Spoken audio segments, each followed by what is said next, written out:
Alright, so here's the system, the board, motor, controller, tied in over here.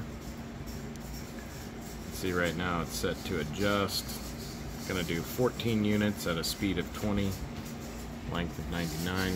Go ahead and turn it on, and then we can start it.